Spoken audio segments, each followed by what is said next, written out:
afternoon, good morning, good evening, everybody. It is Monday, August 24th, and you know what that means. It is time for the High Risk Wrestling Recap. I am your host, Jeremy Pierce. Welcome, one and all. You know you can check out the socials, Charismatic Creations on Facebook and YouTube, Charismatic_Creations52 on Instagram, and of course the 215 on Twitter. And without further ado, let's get into the news. Well, ladies and gentlemen, a big shocker.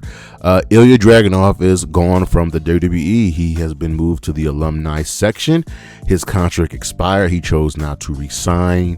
And they were in talks, but nothing panned out. And their excuse they're using is that, you know, he wasn't moving the needle or the numbers. And ladies and gentlemen, this is a business where the people in charge pick who wins. They get to pick who's on TV. If he's not moving numbers, it's because you didn't put him on TV, especially after the Royal Rumble. When was he on TV? It's just a piece. It's trash. It's absolutely trash. He's a phenomenal talent. He will be immensely better wherever he goes. That's not the WWE or maybe TNA. I can kind of see him either going to AEW / Ring of Honor or New Japan, maybe even Maple Leaf Pro. We're going to get into something else at the end. And for on the opposite end, for Joe Hendry, he's just been off of TV because he's working on something for the WWE called Reels. Something real short. He's filming a role in a live action micro drama that is being produced specifically for mobile platforms. Y'all remember Quibi? Remember how that panned out? Yeah. There will be major Nielsen rating changes that could have huge impacts on professional wrestling in general. And essentially, they are going to start on August 31st, adjusting their plans to focus on the Latino demographic. And I don't know why they weren't doing this in the first place. This just kind of makes sense.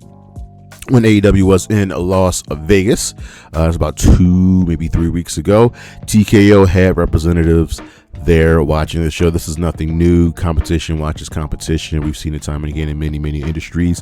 It's just felt a little weird, right? You hear the story, and then you have, remember during the Monet Willow Nightingale video package, some idiot yelled out Sasha come home, and then later that night Sasha Mercedes tweeted, they always got the feds watching.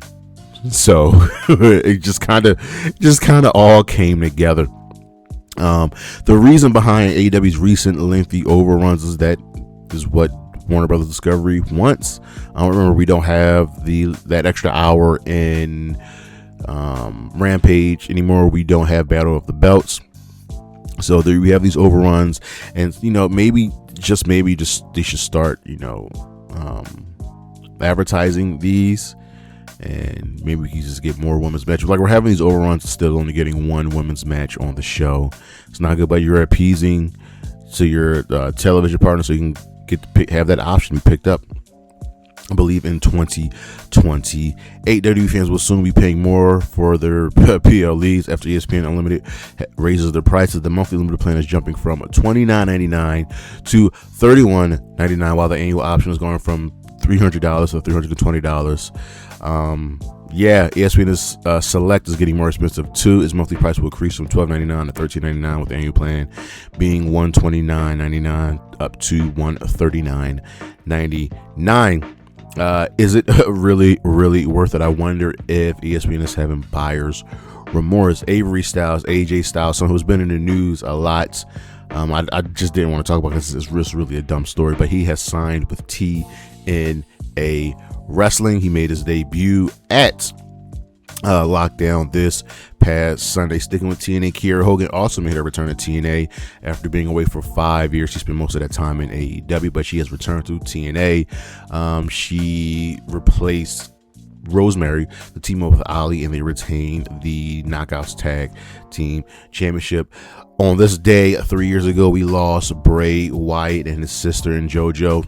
Just, we're giving honor to him. It's been tough, but We miss him. That was a very, very beautiful mind in professional wrestling. AEW has announced the next Grand Slam event, and it will be Grand Slam France, taking place October 6th. I believe that is a Tuesday. Let me check my calendar. That is a Tuesday, and it's going to be on Tuesday, probably because MLB playoffs will be on and AEW will be preempted for that Wednesday, so they will be doing a Dynamite and Collision show on October 6th. I like that Grand Slam is starting to become the international TV specials. Started out in New York at Arthur Ashe. We've had Grand Slam Australia twice. We've had Grand Slam Mexico twice, and now we have Grand Slam France. It is really, really good. Coming up this October, there will be a couple of WWE and AEW contracts expiring. WWE releases people where Tony Khan and AEW likes to let your contract run out. I mean, just still be using, but you could also work the indies. And he doesn't like being a bad guy. So there will be a glut of talent coming to the independent wrestling scene come this fall. It is going to be up to one or two companies to take the mantle and move forward. And for me, it's either got to be House of Glory or Maple Leaf Pro. I think those are the two top independent promotions right now in North America. On the injury side of things, Eddie Kingston was not clear for the Continental Cup, so he was removed. We don't know what the injury truly is, but he was not medically cleared. Rosemary will be out. She is injured, which is why Kiera Hogan replaced her. We do not know how long her injury will be, but she will be out for a significant amount of time. Probably won't be back until as early as next year. Matt Cardona is hurt. He has torn his tricep, so he will be out for at least 8 months. It happened when he wrestled Kit Wilson on Main Event. Josh Alexander made his return. He was out for 4 months after having knee surgery. He returned at Maple Leaf Pro, kind of his home away from home, which makes sense for him to be there. And Ruby Soho, she has been cleared for in-ring return after being away for more than 2 months. She was hurt, and 2, she had a baby and opened up a gaming store. So we'll see what happens with her. See if she'll be returning anytime soon. An update on Brie Bella is that she has a broken scapula and she's going through physical therapy, but she will be out for a good minute. But that is the news, and we should be right back with the week in review.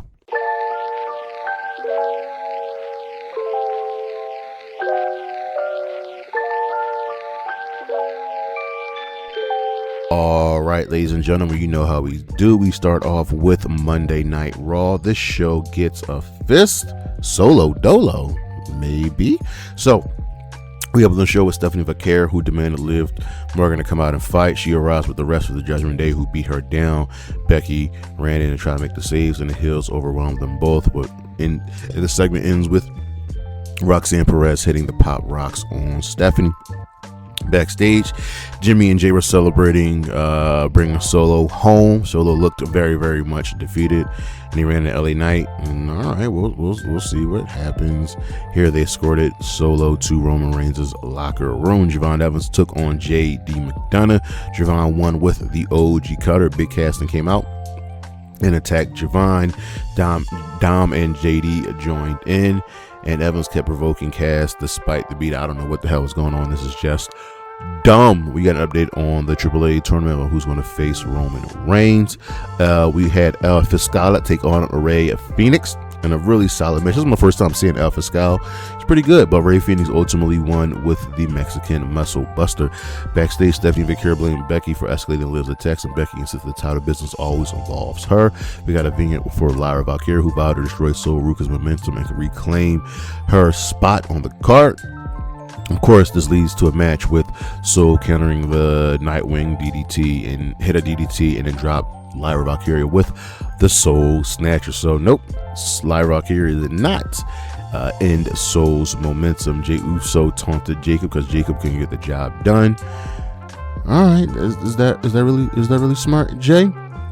Backstage with the Vision, Maxine and Theory were distracted with each other. Logan Paul promised dominance, and Breakker said he had to go speak with Oba directly, which leads to him calling out Oba. Paul Heyman interrupted and teased the future of WWE. Oba arrived and declared himself the future, and Breakker challenged him to a match. And Heyman was like, nah, we got to answer to shareholders. We don't answer to the people.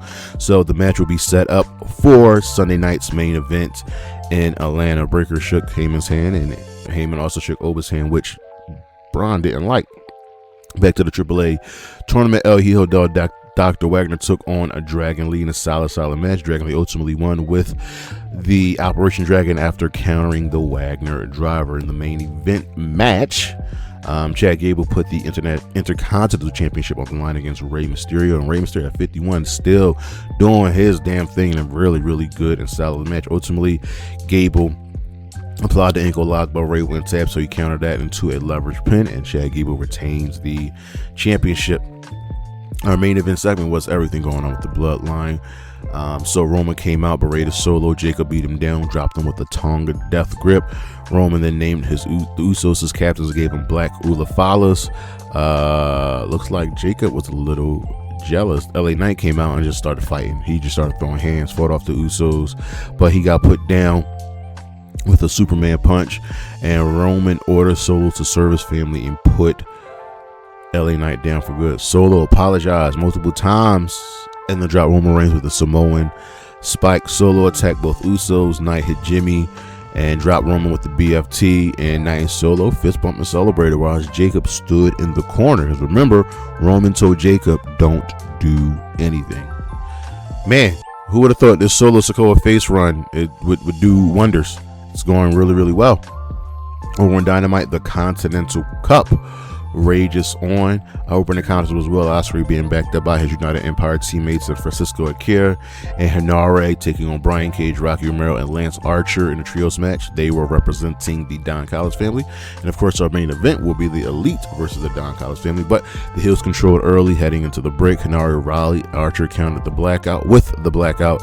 Ospreay got some rapid offense in on all three opponents. Hidden Blade finished off Rocky Romero, who was prematurely celebrating, and they get the W. We were interviewing Okada backstage, and so he'd be happy if Fletcher retains, but he expects Fletcher to be happy for him also if Okada becomes the champion. And during Fletcher praises international title reign and is loyal to Don Callis. He called out to Kushida, who showed up, and a brawl broke out.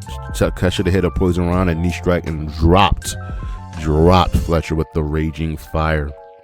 We had a sit-down interview with Kenny Omega and Will Ospreay. Ladies and gentlemen, this is just good stuff. When Kenny gets his hands on World Championship gold, he just becomes Gollum, and he just snaps and a switch flips. Omega dismissed Ospreay's early New Japan work and said Ospreay filled his shoes. Ospreay detailed that hardships on COVID era and said Omega couldn't have handled it. Omega replied by saying Ospreay's Forbidden Door win was tainted by Don Callis, and I mean his win was also tainted by Don Callis. Ospreay said he must beat Omega at his best without Callis. Omega questioned Ospreay's motives and confidence and said, listen, I'm going to beat you, and even though your mom's going to be the audience, your son's going to lead the new hero, and that's what set Ospreay off. I don't know where that came from with Omega, but here we are. Chris Statlander, Persephone, Shida, and Maya World fatal 4-way for the TBS championship with Maya World. A solid match. Maya ultimately countered Statlander's pin, and she's pulling a Willow Nightingale. She retains the championship. There's going to be something else going on between Persephone and Shida and Stat. There's something else there. We got to be with the Brawling Birds challenging Divine Ming to bring their full force at Wembley. The Death Riders were appearing for the Continental Cup. Jay White, John Moxley, great match. Remember, ladies and gentlemen, up until this point, Jay White was 2-0 versus John Moxley, and White was targeting Mox's head while Mox fought through the shoulder issues that he was having. Couple cutthroat suplexes and air falls, but Mox ultimately applied the sleeper, and he wins through ref stoppage. It didn't even show Jay White any respect after the match. Then the Dogs came out and attacked. O'Reilly and Cassidy made the save, and Gabe Kidd finally made his return, but Strong was taken out. Then the trio champion showed up, and he made an open challenge to anybody and everybody at All In. So I'm thinking the Demand, the Lethal Twist, who's pretty much working with the Demand, maybe the Hurt Syndicate with a third member, Bandido, Brodito and Hangman, the Dogs, and the Conglomeration, and whoever Swerve gets to be his partners. Backstage, Willow offered Maya a title shot on Saturday. Maya said she could be the one facing Mercedes at Wembley. Hint, hint, you are not. Andrade, John Cruz came out and was just running his mouth because he's the official translator for MJF. He said, if Andrade was here, he would drop him. Andrade showed up. Match went 15 seconds. Dropped that man. He called out MJF afterwards. MJF prepared from hot tub and said, no. You're not getting any of this. We'll deal with this later. Then we had a split screen interview between Mercedes and Willow. This was good stuff. Willow said Mercedes relies on perfection and star power. Mercedes said Willow smiled when her career nearly ended and vowed to take her smile back at Wembley. They dropped the earrings off and they brought to the back. They brought to the ring until security separated them. Backstage, Swerve reacted to Hangman's open challenge for Wembley. He said, "Listen, I'll step up." Nigel McGuinness took on Hachicero in the Continental Cup quarterfinal match. Nigel fought through his ankle injury while Hachicero was targeting his leg. Nigel caught Hachicero with a knee, front chancery submission to get the W. Kevin Knight declared himself the greatest TNT champion of all time, called out Darby Allin and said, "Let's first of all prove you got no weapons." And after that, cool. Then they set off the pyro and fireworks on the stage, burning Darby. Knight attacked him, hit him with a coast to coast through a chair, and then backstage, Sting's son Steven,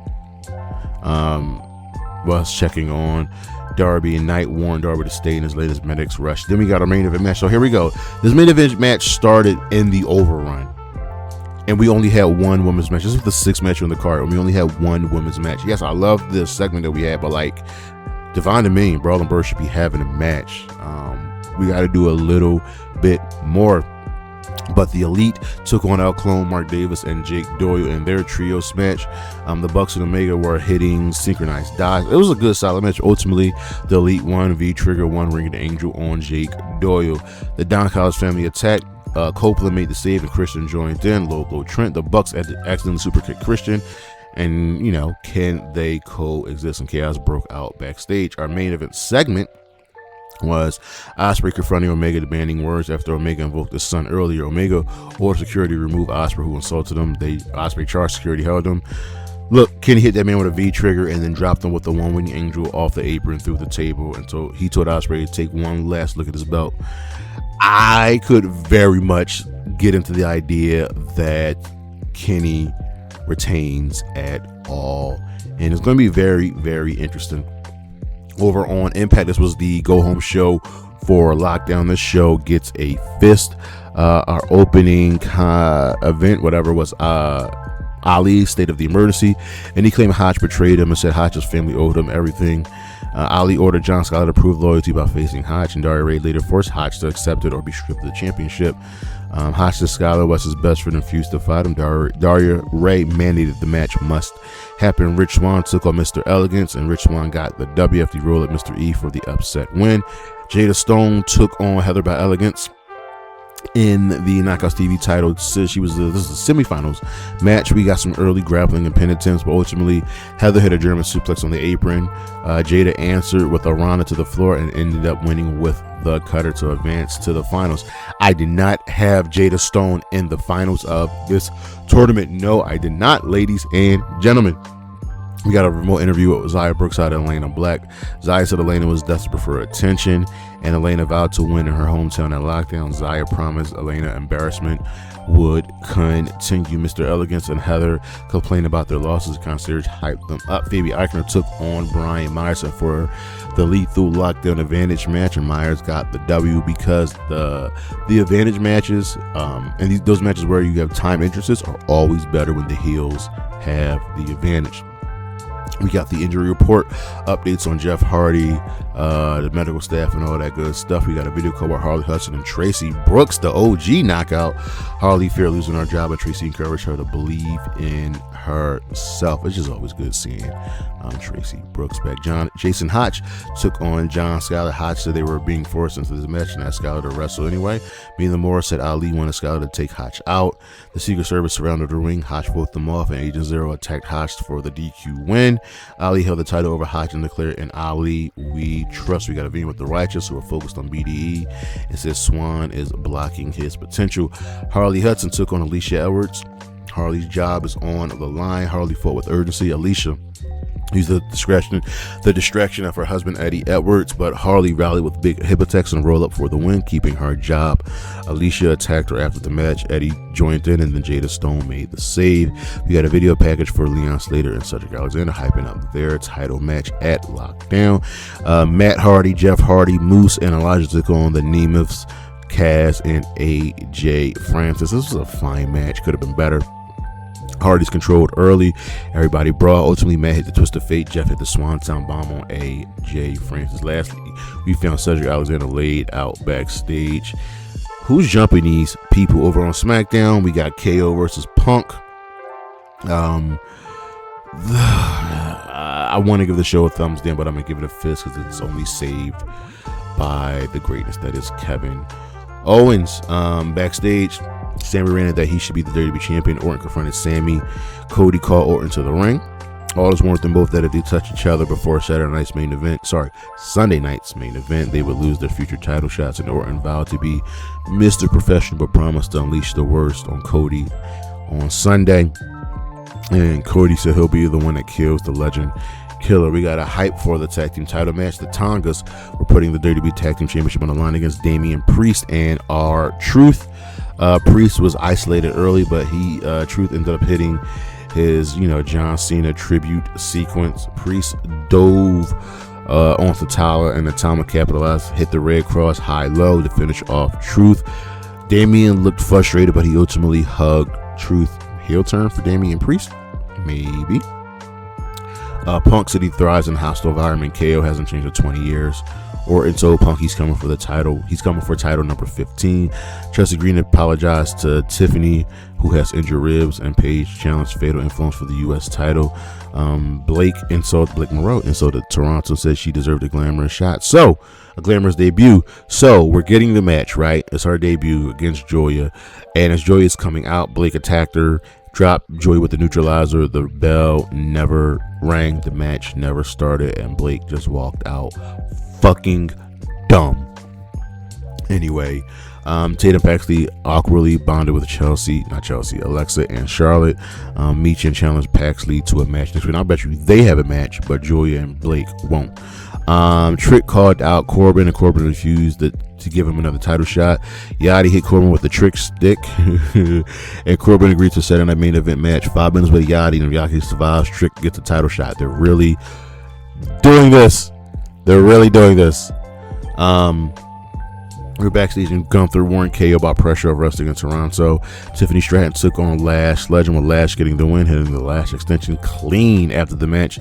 Nia and Lash attacked, and Chelsea tried making the save with the kendo stick, which she did. Shinsuke Nakamura introduced his tag team partner. This is Kyoki, the artist formerly known as Hiromu Takahashi of New Japan, and they promised chaos and explosion. Our main event match, ladies and gentlemen, CM Punk putting the WWE Championship on the line. Now, I was at Death Before Dishonor, but I did want to see this match, so I watched it while I was at the pay-per-view.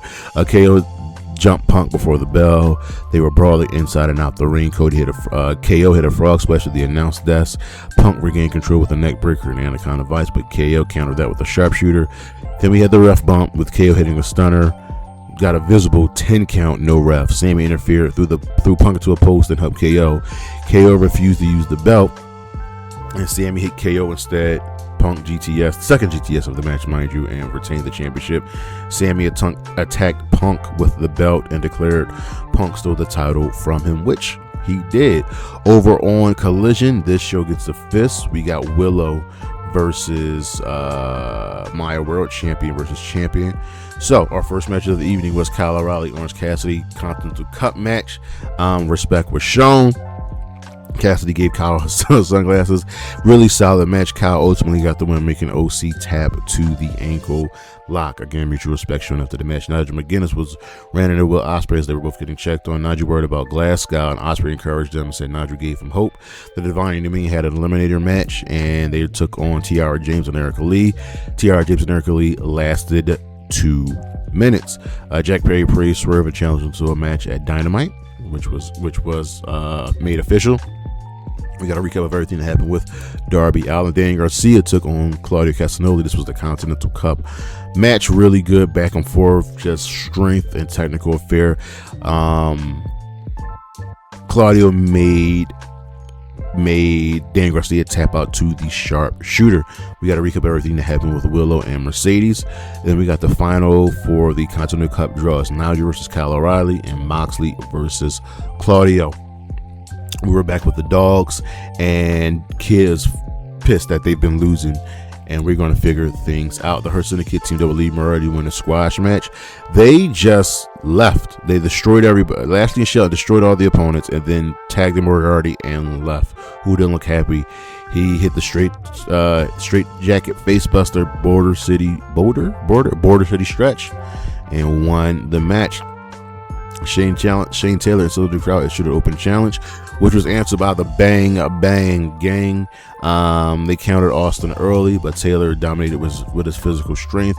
Colton hit the hot tag. Jay White rallied with the chops. 310 Yuma on Taylor. Blade Runner on Bravo to finish them off after the match. Jay White challenged the Dogs for a Wembley Trios title match. Whatever. They're going to possibly be in everything that's going on for the Trios titles as well. We were backstage with Willow and the rest of the conglomeration in Kyle's of the tournament's testing, and Willow vowed to walk into Wembley as champ, lead Wembley as champ. And we got a video package for Omega and Ospreay. Nick Wayne and Ciampa took on Commander and Speedball. Solid match. Bailey Commander hit some synchronized offense, but Commander hit a Canadian Destroyer. Ciampa pulled his mask for distraction. Wayne hit the Prodigy Plex to get the W. Ciampa shoved Wayne because Nick stole the W. Remember, they are in the Casino Gauntlet, so it's every man for themselves. We got hype for the International Championship match. We're backstage with the Death Riders. Yuta tried to rally everybody, but Mox shut him down. Claudio told Yuta it sucks for who before leaving. Main event match: Willow Nightingale, Maya World for the AEW Women's World Championship. Maya used her speed, obviously. Willow used her power, obviously. Maya hit a sunset flip powerbomb, fallaway slam with the bridge, her finish, but Willow barely kicked out. 2.999999. Willow hit a dropkick cannonball. Maya countered that with a gut wrench, but Willow ultimately caught her in a backslide for the win. People get upset. Willow's been winning most of our matches with the backslide pin, so it's not unusual for her to be winning these matches. Respect was shown to each other after the match. Our matches of the week, ladies and gentlemen, it's a lot of them. So much that I got to do at least two slides. Yeah. So from Raw, Chad Gable versus Rey Mysterio for the Intercontinental Championship. From SmackDown, CM Punk versus Kevin Owens for the WWE Championship. From Dynamite, Mox, Jay White, Continental Cup. From Collision, Claudio, Daniel Garcia, Continental Cup. And then we got a bunch from Death Before Dishonor. So we got the Fatal 4-Way for the Women's World TV Championship. Red Velvet, Marina, Shafir, Zayda, Still, Sky Blue. I told you all right. I was at the show. Really good show. We got Lee Moriarty versus Shibata for the Pure Championship. Action Andretti versus Leo Rush, and a fight without honor for the Men's TV Championship. Bandido versus Nick Wayne for the Ring of Honor Men's World Championship. The match that I came for, Athena Hazuki for the Ring of Honor Women's World Championship. Man, I love me some Hazuki. From Lockdown, Mustafa Ali versus Jason Hotch for the International Championship. Leon Slater versus Cedric Alexander in the Last Man Standing Steel Cage match for the X Division Championship. And then we got ourselves a lot, ladies and gentlemen, from the 5-star Grand Prix of Stardom. So from day 15, Sayalita versus Azamine, Starlight Kid versus Amy Saray, Makeup versus Sayalita, and Rina versus Kunami.